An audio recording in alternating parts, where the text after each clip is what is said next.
Let's move on to our review of the week. This week's review is Teotihuacan, City of Gods. The designer is Daniel Tascini. I hope I'm pronouncing that right. Maybe it's Taschini. He is the designer of Tzolk'in, the Mayan calendar, and Voyages of Marco Polo, two of my favorite games of all time. And games we play all the time. Voyages of Marco Polo, absolutely in my top 10 of all time. Great expansion. This is the spiritual successor, as he has said himself, to Tzolk'in, which is a fantastic game that uses a very interesting worker placement rondelle system, It's basically like a shopping mall around the edge of the board, and your workers circle round and round, and they visit shops. In and this game, yes, and they Tzolk'in, trade in resources and buy resources until they die. Yep. And in the center of this Zocalo is a ziggurat we're all building out of smooth, shiny plastic blocks with tiny art on them. Yes. For me, it's lighter and less rigid and plays faster than Tzolk'in, and I think it's actually a great game for a non-gamer. There's always something to do. You never get stuck, and you can enjoy it even if you don't win. This is not a game for a non-gamer. I would never play as a non-gamer. But it is definitely lighter than Tzolk'in. So both of them, let's talk about their similarities quickly before we get into Teotihuacan. They both use time as a mechanism in the game. They both use a rondelle system, although in two very different, interesting ways. Sure. Tzolk'in has these three different wheels on the board that you place workers on, and as time passes, they can get some better things until you decide to take them off that wheel. In this one, all your workers are literally moving around in a one-direction they're stream. both worker placement, and your workers are dice. That is right. In this game, your workers are dice. Yeah, in this one. Yeah. Let's talk about this one. Yeah. So just quickly, I want to say the artist is Odysseus Stamaglu. And let me just read you the story briefly about this. So travel back in time to the greatest city in Mesoamerica. Witness the glory and the twilight of the powerful pre-Columbian civilization. Strategize, accrue wealth, gain the favor of the gods, and become the builder of the magnificent Pyramid of the Sun. So this game does a wonderful job with graphic design in that it draws your eye to the three most important things in the game and the main elements of the game, which are in the center of the board. There is a technology track or a cult track, something seen in a lot of board games and a huge part of Tzolk'in. There is also the path of the dead, which is where your workers will be buried. And yes, your workers will die in this game and be reborn to ascension. And then in the center of the board, there's definitely the huge centerpiece of this game, which is a giant building, temple, pyramid that you will be creating throughout the game. And I will say, this does almost as good of a job as any game I've ever seen in creating a story progression of you are all working together to build this pyramid. And by the end of the game, you will have this very formidable and cool-looking pyramid in the center of the board that you all work to Mostly white with splashes of color. It is a triumph of design, and the blocks are a joy to handle. Yeah. I've never seen this. This is it's rare you see a new component in a board game, but I've never seen these sort of, I don't know, balsa wood, very light, airy wood with cool designs on them.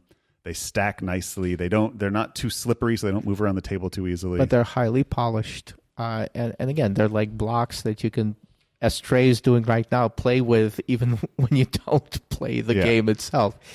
So go ahead. I do want to say something about the technology track, which is unusual.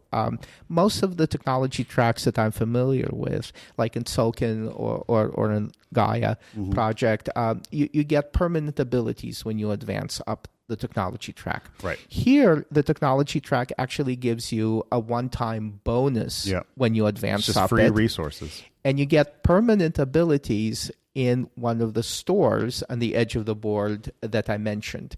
So for me, this is an interesting balance. The tech track in Tzolk'in is absolutely necessary to any victory condition. You must be at the top of one or two of those. It is not as necessary in this game. The tech track is more of there are three different end game conditions at the top, and this is a cool thing. They only are accessible to you if you're at the top. And so you can trigger those as potential endgame conditions that will only benefit you if you get to the top. So in that sense, it can be super necessary, but you have to call it early. You have to be like, I'm going towards that, and I'm going to build a huge amount of my game around that. But also, even if you're not going to get to the top, you do get something for advancing up the bonus track. It's never a waste. You're always getting resources. And resources are very tight in this game. Let's quickly just hit on some basics here. This is a 2 to 4 player game. There is no solo version of this, I don't believe. A 2 to 4 player game. It takes about 2 to 3 hours. And I would say it's straight up medium. I don't think it's heavy medium. I think this is a medium game. I would say Tzolk'in is heavy medium. Heavy. Yeah, it's towards heavy. Sorry, this does have a solo version. 1 to 4 players. Yes, I have not played the solo version of it. I think I've only played it with 3 players. BGG rates this as a 3.72. I think that's a bit high. I would put it more in the 3.5 area, but it's definitely not a 4.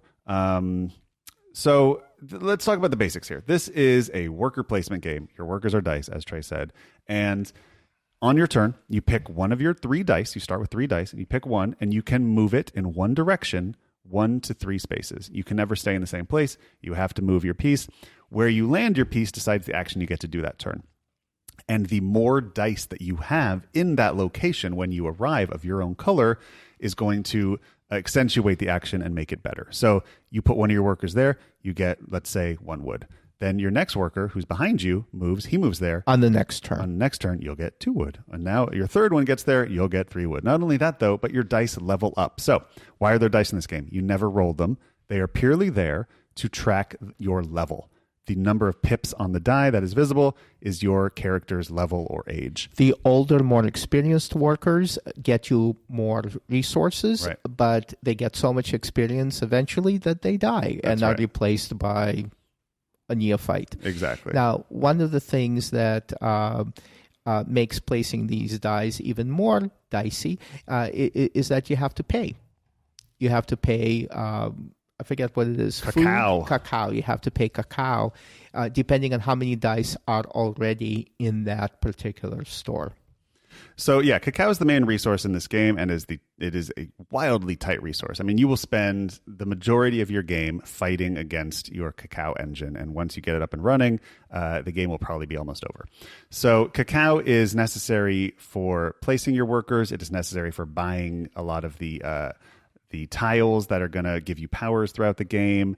And so when you land on any spot, you must pay 1 cacao for every color of die that is there before you get there, in addition to your own. So if there are 3 red dice there, you only have to pay 1 cacao because there's only 1 color of die there before you arrive.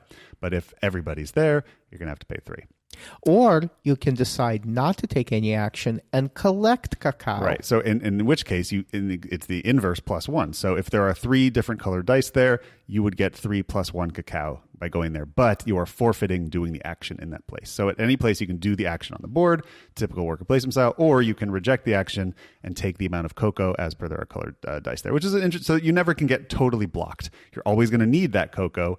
But you can definitely be in trouble if you really needed that location and can't afford it now. So a large part of the blocking in this game comes from, okay, on my next die, I'm going to move this guy here. But if another player lands there, I am 1 cocoa short of being able to do that action, and I need that action. And now instead of just being totally blocked, you can leave that die behind it and move your other dice and hope eventually people will move out, and you'll have a nice window where you can jump in and get it at the price you need. It's a great mechanism because I think balancing a game is really hard. We've talked about it about a number of games even in this podcast. And so trying to balance the 8 action spaces on this board, it's probably impossible. But this mechanism kind of allows players to provide the balance. Right. The more desirable spaces are going to accumulate more dice, and so they're going to make it more expensive to go there. So in a sense, the mechanism creates a pricing system. And it's a great mechanism because even though there are a lot of constraints on your actions, when I play it, I never feel trapped. There's always something to do, even if it's just collect cacao, because it makes you feel powerful. It makes you feel in charge when you're playing the game. Yeah. It's a meaningful decision. Yeah, exactly. And cacao is used for basically everything in this game, so it's a nice way. It's the core currency. Yeah. Another cool thing: anytime you get to location, instead of taking the action or instead of taking the cow, you can also lock your die in, which is a new mechanic I've never really seen before. Which is sort of are you willing to temporarily lose this die for a potentially powerful get one time? So when you lock your die in these spaces, and all of these places pretty much have this space. you can either take the technology tile. What is the actual name for those tiles? They're not technology tiles. There's little small tiles in there. I think it starts with a D. I will look it up. They're discovery tiles. You can either take a discovery tile, which is going to be either a one-time boost or some sort of little rule-breaking power you can use one time, or you can move up one space on any of the tech tracks. Or for one cocoa, you can do both, which is usually what you're going to do. But you need cocoa for that. And if somebody's there, you can kick them out. But by kicking them out, you are freeing them at no cost to them. Now, what is the cost of usually moving out of there? Well, before your turn, in any turn, you can spend 3 cacao to free all your dice that are locked up. Or if you don't have it, you can spend your whole turn doing nothing, but just freeing all your dice. And you are going to want to lock your dice up because those actions are very good, and those discovery tiles are very necessary. And all of those options, even though they sound complicated, are intuitive, at least for me, and give you choices. Yeah. So you had said earlier that you think this is a game you could teach non-gamers. I disagree, but I would say this is a game that you can easily teach to gamers. I think this is a game that, if you are familiar with modern game design, is not a complicated game to learn. Yeah, I think this is a good game for non-gamers like me. Because once I learn it... You're not a non-gamer. Okay, but look. My biggest fear is getting stuck. My biggest fear is that halfway in a game... You've wasted 3 hours and then you still have an hour and a half left. That's right. I never feel that way during this game. Sure. Even though Token is arguably a better game and it has that remarkable and wheels mechanism. This is easier to get on the table. Yeah. And also more forgiving. Zolkin is unforgiving. Zolkin, yes. You can blow. Zolkin, I felt stuck. I cannot do anything. You got behind the curve. I'm starving. That's right. I can't get corn. I'm dead. Yeah. So exactly. And here, I always feel that someone is holding my hand and saying, no. There's something you can do that is a meaningful choice that you can actually improve your position and feel like you're doing something. And there are stressors in this game. There are things that you must do or else you're in trouble. And one of them is feeding your workers. But sure. I do find in this game it is less troublesome. And one of the reasons for that is that you are never surprised by it.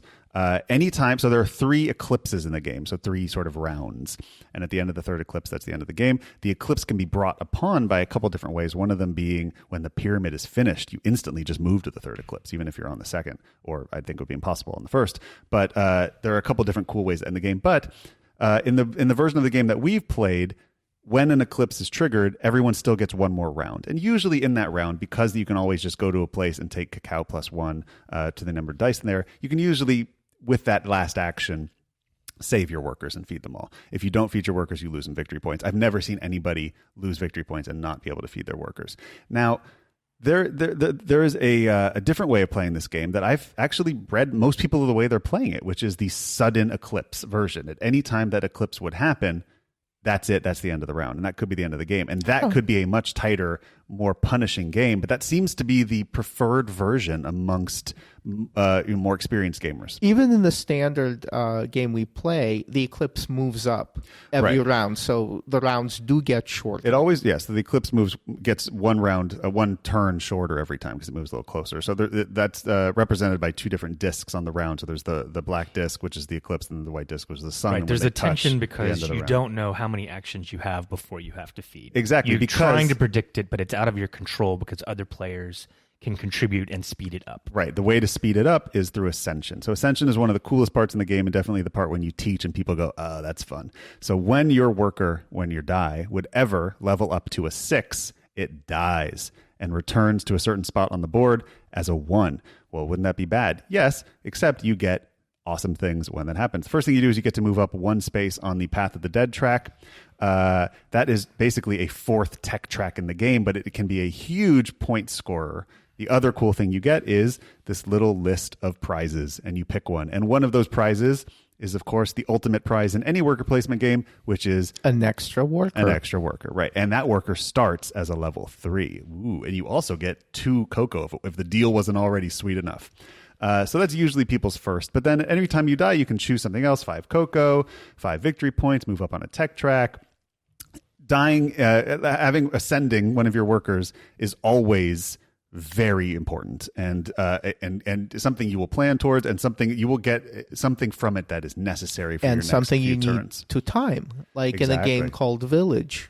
that has a similar right, where death people are mechanism. dying. Exactly. So part of your cost in this game is feeding your workers, and the higher level they are, the more they cost to feed. So fours and fives cost 2 cocoa, and I think 1, 2s, and 3s cost 1. So keeping a lot of 4 and 5s on your board is going to be very dangerous, especially when you've got 4 dice.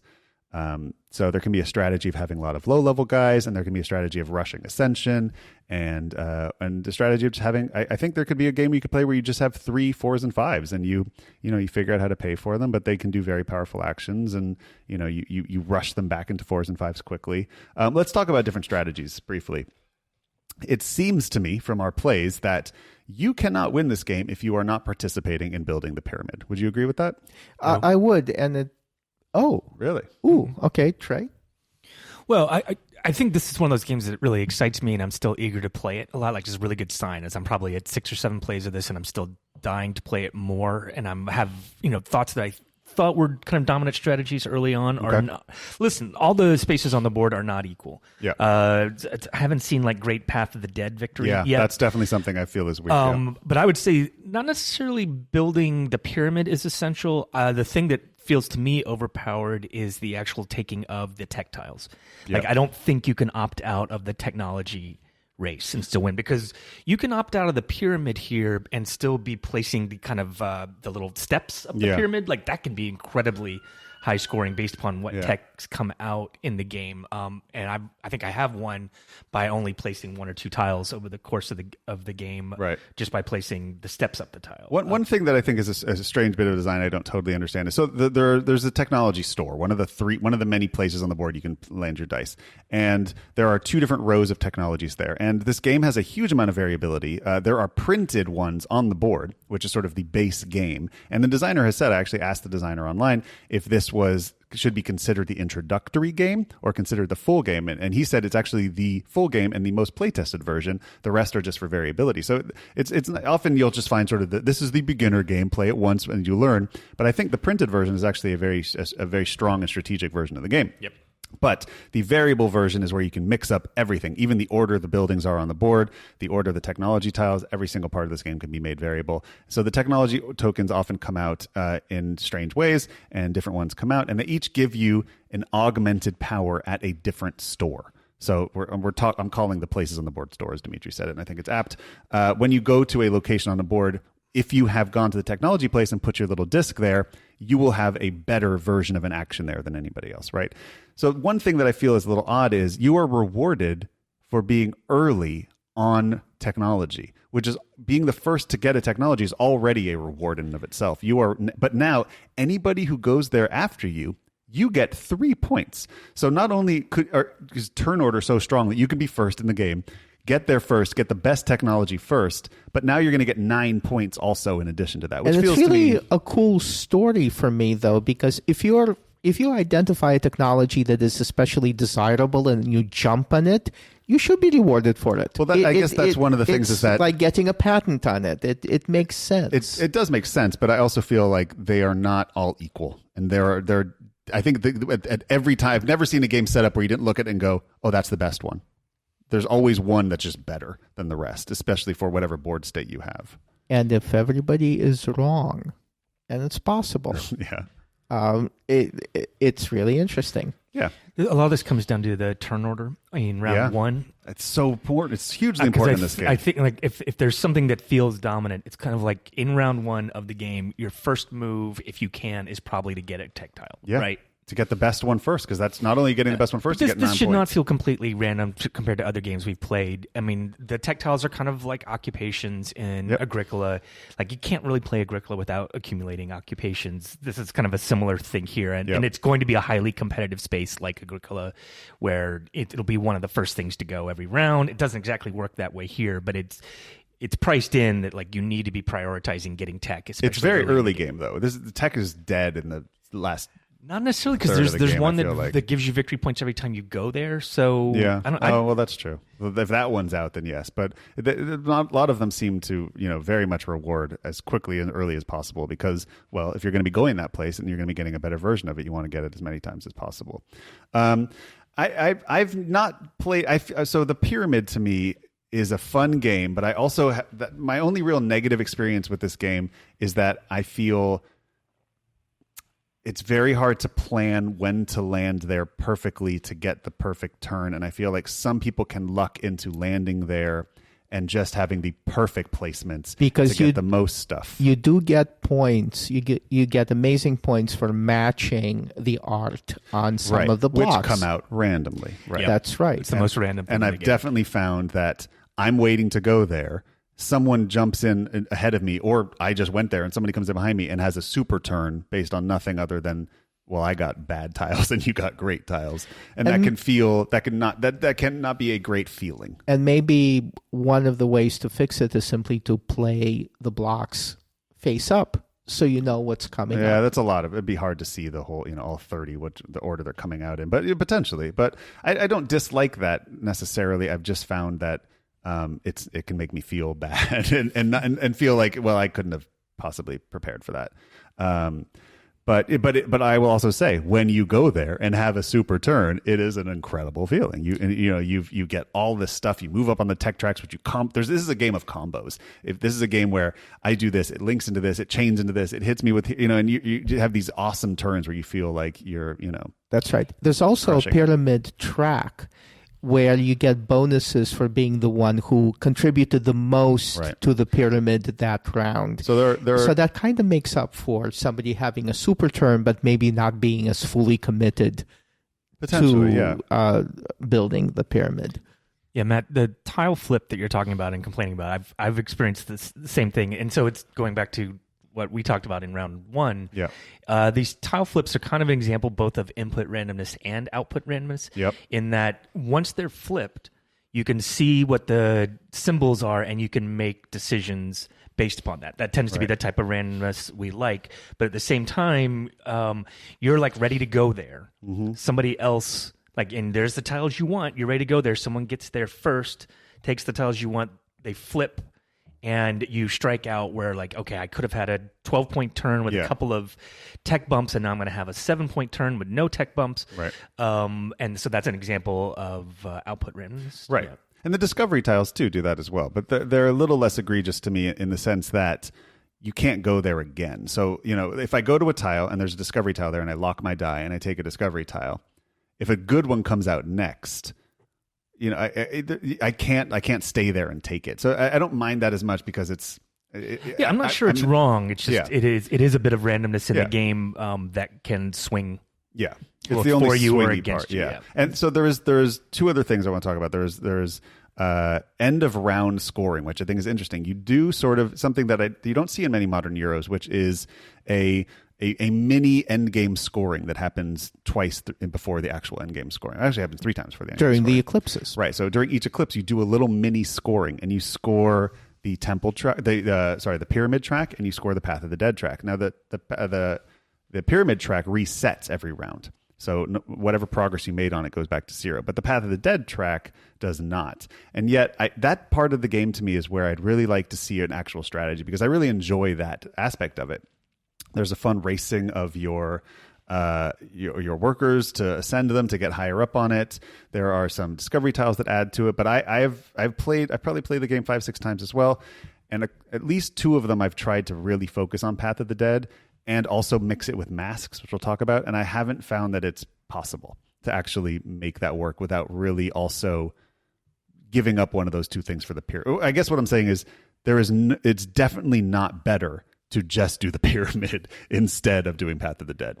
Sure, I tried that once and I learned my lesson. Right. So one of the interesting things about Path of the Dead is you only want to do it when you're the only one doing it, because the more times you build these buildings, the worse points you're getting for being up on the Path of the Dead. So the amount of buildings that are built out on the board directly correlates to how many points you get being up on it. Rewards counterpunching. Right. So the minute so what I've found happens every time is I'm going to go all in on Path of the Dead, but then somebody just goes a little bit in on it and my points go down, exponentially. So I would have gotten 40 points. And then Paul goes, oh, by doing this action twice, I can halve Matt's points, and basically now he makes 20. And okay, well, so it's just too easy to knock somebody's feet out from under them when they're all in on a strategy. It takes one or two actions to utterly destroy somebody's entire strategy with Path of the Dead. So to me, it's not something you should ever go all in on. It's something you want to do a little bit of, and other people, the more you do it, the more of a target you're going to put on your back, and it's very easy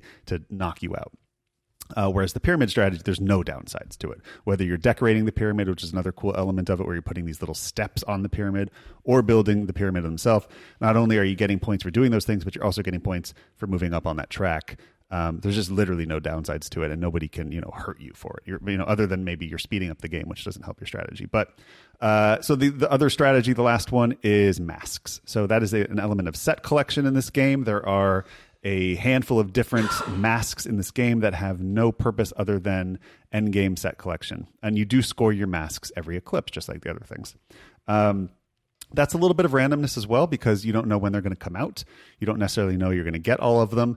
But I don't mind that, because it's a long game and you have time to, if you really want to, you'll definitely see all but one of them probably.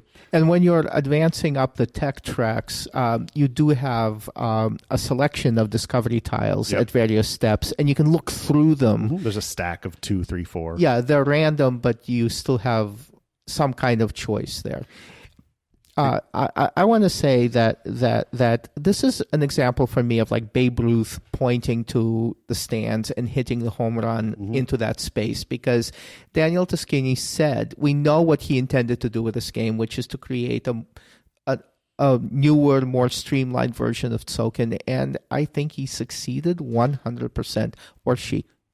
The game has been out for a couple of months now, probably since Essen, and it is one away from cracking the top 100 on BGG. It ranked at 101 right now, 61 in strategy. I think this is a top 100 game for a very long time. I think it gets in the top 100 quickly, and I don't think it leaves there for 3, 4, 5 years. I think this is a really, really solid medium with one tiny toe into heavy. But I think this is heavier than to me, when I think medium weight games, I think Concordia. Concordia is straight up medium weight game. I think of Coimbra, straight up medium weight game. This is a hair's breadth heavier than that, but not enough where it would scare off someone who loves those games. I hear you say that, and I said 3 hours, heavy, medium. To me, when I play it, it feels like fast. It feels like a 90-minute game, even though I know it's longer. Well, that's one thing I'll say. It feels fast. Turns are quick. Turns are very quick in this game. There's never a huge amount of record keeping or yes, you can have little combos, but they're pretty fast. I mean, you move your die, take your thing, done. You're basing this on having multiple plays now, Dimitri. Yes. Yeah. I mean, the first time you play this, it's a 1 hour teach. Yeah. And looking at the board, it's beautiful, but it's a lot. Visually, there's a ton going on here, and especially when you talk about like for a non-gamer, this is just going to be this wall of color and symbols that's going to be too much. You have to have a certain kind of baseline of board gaming experience, I think, for this to be immediately kind of accessible. That makes sense. It's also a table hog. You do need a big table for this one. This one takes up a lot of space. There is an expansion coming out, probably at Essen this year. It is called Teotihuacan Late Pre-Classic Period, which seems like jumbo shrimp to me. I don't really know what that means. But the main element of this is asymmetrical player powers, much like Tzolk'in's expansion was at first, which gives everybody a starting rule-breaking power. I'm very excited to this. My hope for this game is that it makes Path of the Dead more viable and more interesting. I know it's adding a 4th tech track to the game. And this 4th tech track is all about ongoing powers. So I think this could help balance the actual the technology tile room. And now, the farther you move up on this, the more rule-breaking powers you will be opening up. So a more classic tech track than sort of the resource tracks they have now. I think this is a game that, much like Tzolk'in, I think the expansion of Tzolk'in took it over the top of being sort of an incredible game. And I think we have a shot with that one here. Matt, how much does this cost? That's a good question. Let's see right now. Amazon is selling Teotihuacan for, I'm going to guess, $40. Or It is selling for $45 right now. It's a $50 game, but your OLGSs, your online gaming stores, usually sell at about 10% less. I would say, judging by the quality of the components, that's a bargain. I would not balk at this being a $75 game. I think it's a very fair price at $50, even if you buy it retail. So that's Teotihuacan. Final thoughts, guys? One of the best games of 2018. Yeah. Swedish art doesn't always reflect our tastes in games, but I would certainly put it up there. I would be on my list. Yeah, I can't see this ever leaving my collection. Beautiful board design, beautiful artwork that you can grasp at a glance, but has character in and of itself that completely fits the story of the game. Yeah. That was our review of Teotihuacan, City of God.